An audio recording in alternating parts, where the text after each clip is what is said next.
performance register. This is your edge.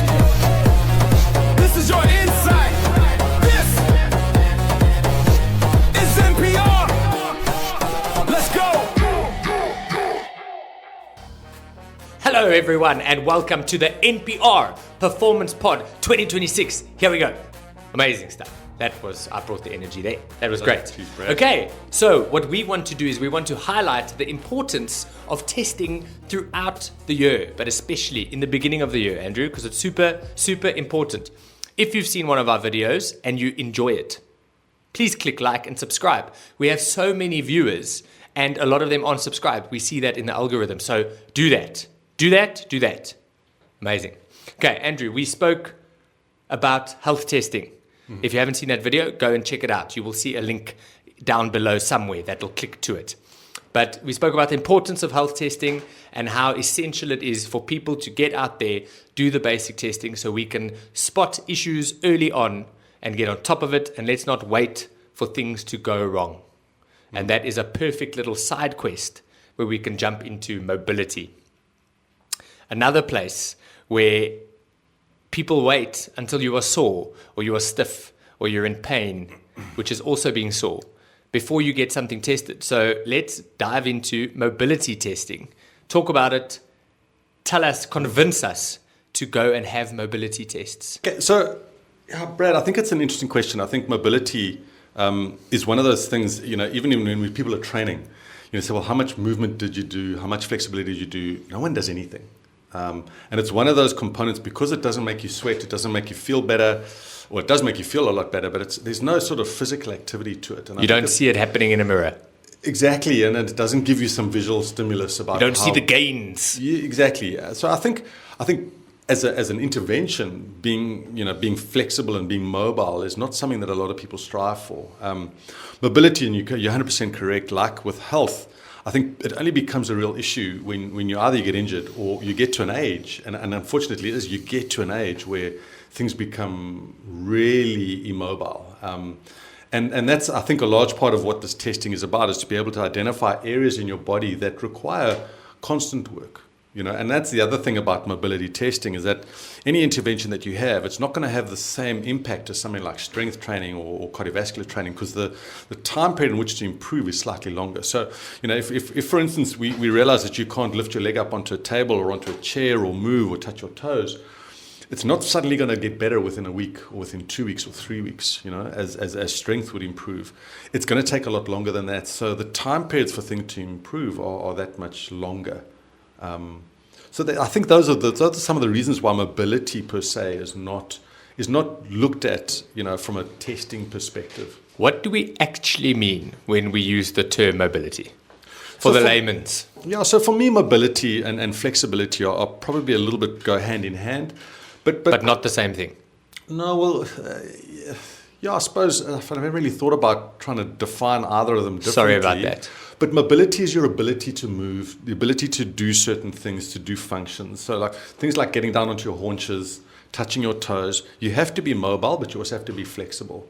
I would also relate flexibility to things around muscles. Mobility is more around joints and about how your body moves, and possibly how 2 or 3 joints would move together in order to improve or to complete an action. So for example, to bend down and touch your toes, you need movement, you need flexibility from your hamstrings, your gluteal muscles, and your lower back.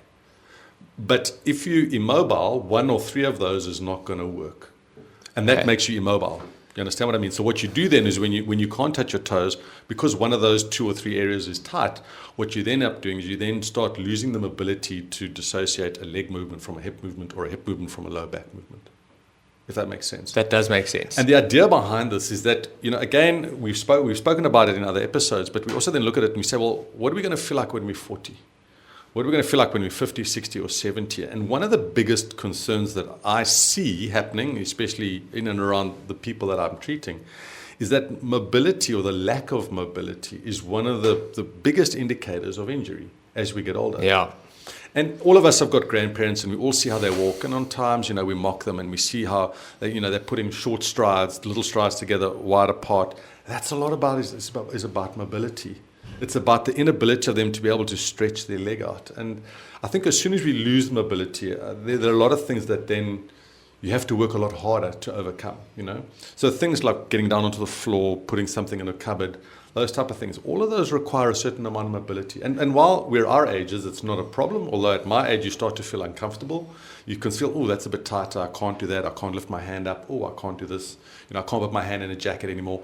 It starts out with little things, and it progresses. What I can say is that we've seen a lot in the science recently that men, specifically men that work at desks, and again, maybe this is a highlight, there's a lot of information around that, but men that sit at desks for more than 3 or 4 hours at a time lose mobility in their hips and their lumbar spine. Hip flexors. So there are all sorts of interventions that you can plan around sitting, you know, standing desk, that sort of thing, standing, not sitting for more than an hour at a time, moving around, moving between a seated desk and a standing desk, that sort of thing. And so there are strategies. And there are strategies to improve that, but we see a massive change in that because the more you sit, the stiffer your lower back muscles become, the stiffer your glutes become, and then you want to get up and you want to go for a run, or you want to go play golf, or you want to go and exercise, and you're like, your back starts to become a little bit more dicky, a little bit more uncomfortable, and you start losing mobility.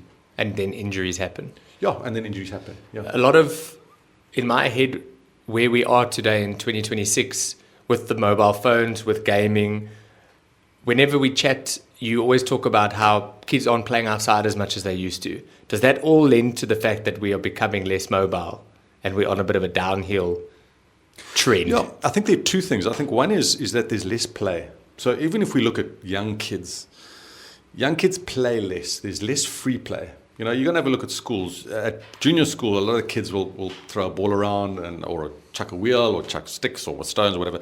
But there's a lot of free play. As we progress in life and we get more cell phone dominated and we have, you know, more gaming stuff, that free play doesn't exist. And what you do is you then get structured play. So structured play is about, okay, you need to go out for half an hour, but there's a teacher involved, or there's a game involved, or there's a sport involved.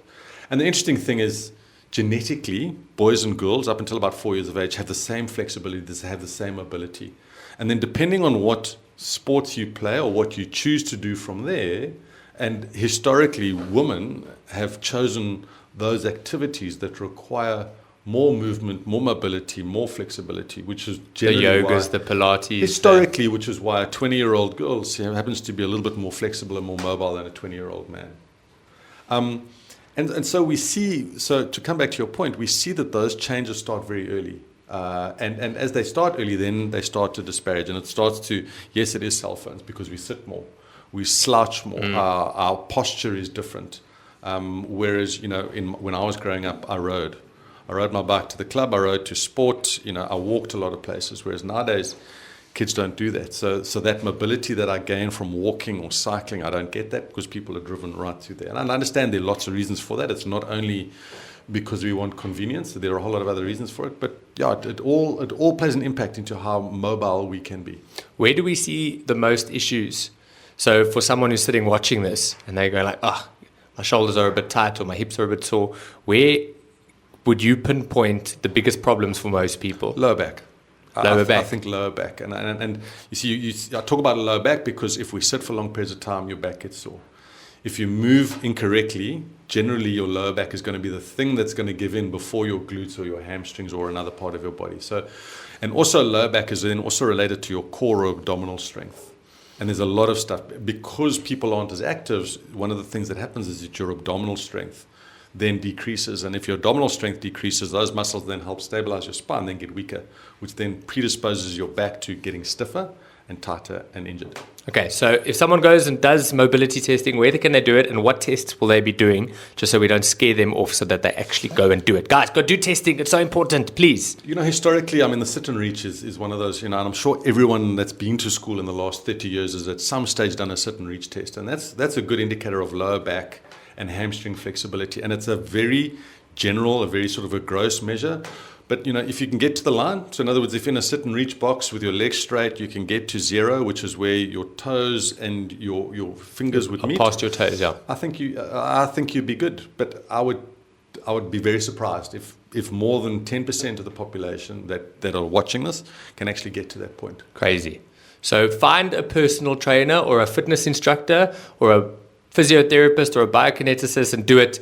Guys, it's eye-opening. I did testing with Andrew the other day because we've got to practice what we preach here at NPR, and everything's about data and what we can and can't measure. What you don't measure, you can't improve. And remember, sorry, Brad, Yeah. just to interrupt you, but the importance of the mobility testing specifically for you, because you came in there thinking that you were immobile in one area. Yes. And what we found is that wasn't actually the case, but you were tight and stiff in another area. Now, the benefit for the beauty for me is that I could then go and intervene in that. I could then give you stuff that you could go to the gym, or when you wake up in the morning, you can do that to help improve yourself. And that's why it's important. Yep. That's why you need that measure.